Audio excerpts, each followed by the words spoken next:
What's up, guys? My name is Tian Tian, and today is actually a really special day for me. I've been living here in the US for 2 years now, and I've always been passionate about traditional Chinese medicine. Like, deeply, genuinely fascinated by it. And today, I finally has the chance to interview someone I've looked up to for a while, an acupuncturist here in the US. And I cannot wait to share what he has to say. So, yeah, let's go.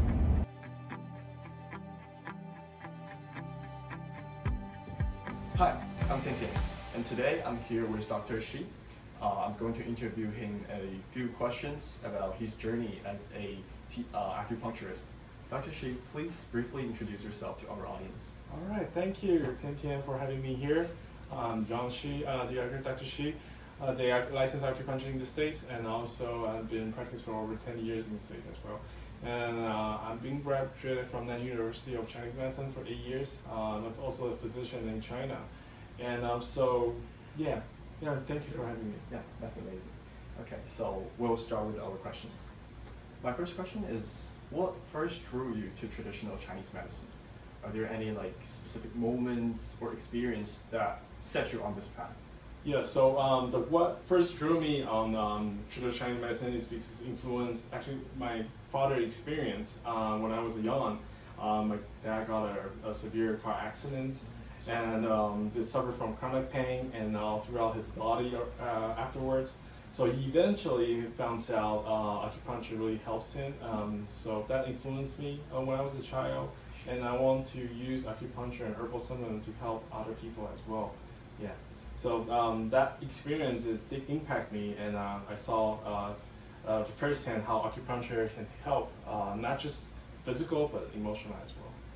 Okay, thank you for sharing that. Of course. Okay, so my next question is, as a TCM practitioner in the United States, have you ever feel like you're bridging two different worlds, and how did you navigate that? Yeah, absolutely. So traditional Chinese medicine and Western medical perspective is often feels like bridging the philosophy with, it's two different philosophies. So many patients are curious about how acupuncture works. So usually I want to tell them the meridians, which is based on the traditional medicines, the meridian, we call meridians. So each line is connected to different organs.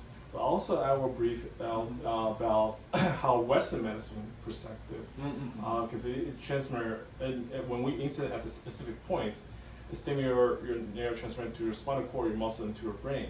So we want to use the two different physiology to explain the patients how acupuncture works. Yeah, so it's really interesting. I have two colleagues who work for NIH.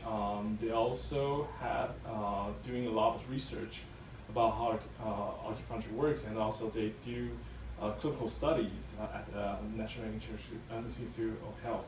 And not just NIH, but also, as I know, Harvard University, also Johns Hopkins also do acupuncture as well. And I've seen a lot of patients and physicians. They also do. They also know acupuncture, and our doctors also do acupuncture as well. So it's not a big majority right now in the States, but I think it's getting better. Yeah. That's great. Okay, awesome. So yesterday I read an article you wrote, published in Red Nose, maybe in 2024.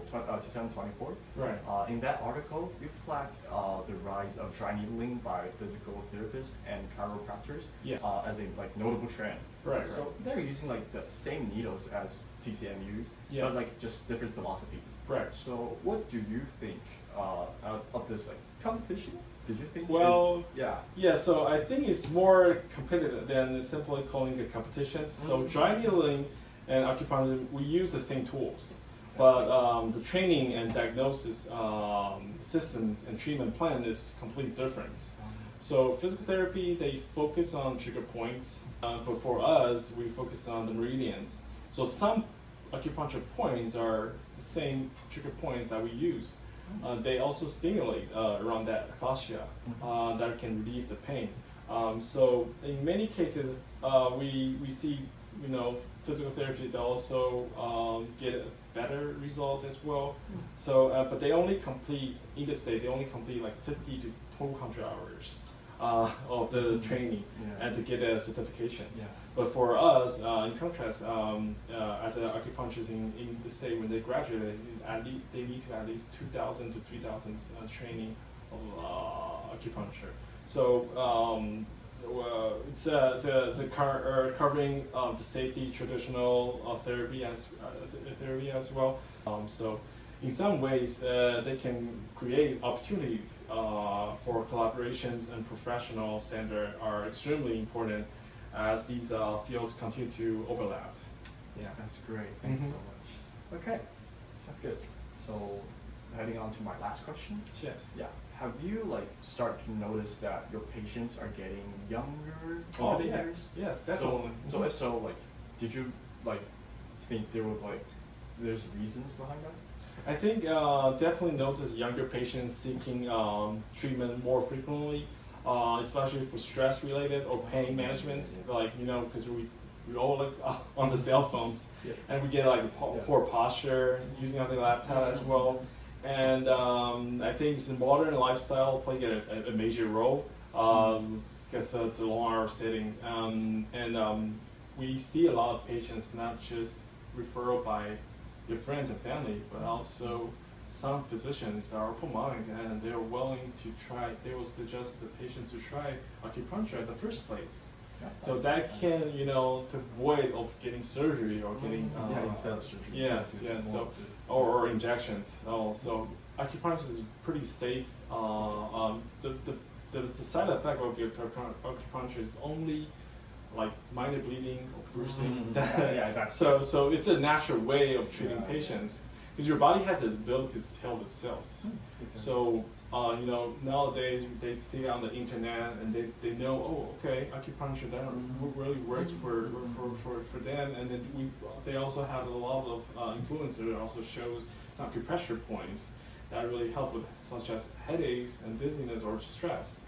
So it's a great I think for the younger generation knows that how acupuncture works and how acupuncture helps. great. Yeah. Thank you so much. So Yes. lastly, I want to know, do you have like any suggestions for like our generation? Like, there's like any skills we can do or things we should notice to avoid like those chronic disease or problems? Right. For example, like the main patient that we see is pain management. So we're not just treating the patient's symptoms, but we want to teach him some lifestyle, like the posture that they're sitting. Yeah, you don't sit like that straight, but when you're using computer, definitely 90 degrees, like eye level, and monitor to see the monitor, and also they can do some stretching that also helps, and acupressure points. For example, there's like gallbladder 20, right down your occipital bones, and you can just massage it. That also help the tension of your neck. Also, and that's patients who have like stress, nervous, we will teach them some acupoints. For example, extra 3 is above your nose between your eyebrow, and you can just press it like that. That will also help with sinus headaches, stress, and insomnia. So there's a few techniques they can do at home, not just just by using needles. We in traditional Chinese medicine, it's been for thousands of years. We have different tools. We have Tuina, we have cupping, we have ear seed therapy, etc. Yeah, so even U.S. military, they use acupuncture as well. I'm also a provider of veterans. So they have like ear seeds. They call orthotherapy, battlefield acupuncture. All of their U.S. medic, they have to train the technique. So that helps with patients who have PTSD. We see a lot of patients, veterans have PTSD, and also for pain management. So it's a good tool, not just using acupuncture. We have different methods to treat the patients. So it's like there's a lot of amazing stuff waiting for us to explore, right? Right. Yeah, for That's our correct. generation to appreciate that. Okay, great. Thank you so much for Thank you for having me. Yeah, then that's going to be the end of it today. Thank you. Hey, so I just finished my very first interview ever, and honestly, I didn't expect it to go this well. What struck me the most was how thoughtful and open Dr. Shi was. Like, he talked about culture, about healthcare, about what it means to dedicate your life to something you truly believe in. One thing that really stayed with me is that he talked about how acupuncture is slowly being accepted by younger Americans.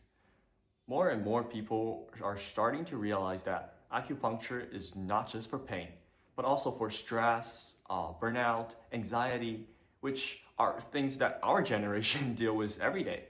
So this conversation really reinforces my belief in the comprehensive, holistic healing power of the traditional Chinese medicine. Honestly, after that interview, I caught myself thinking, I wanted to be that kind of person someday.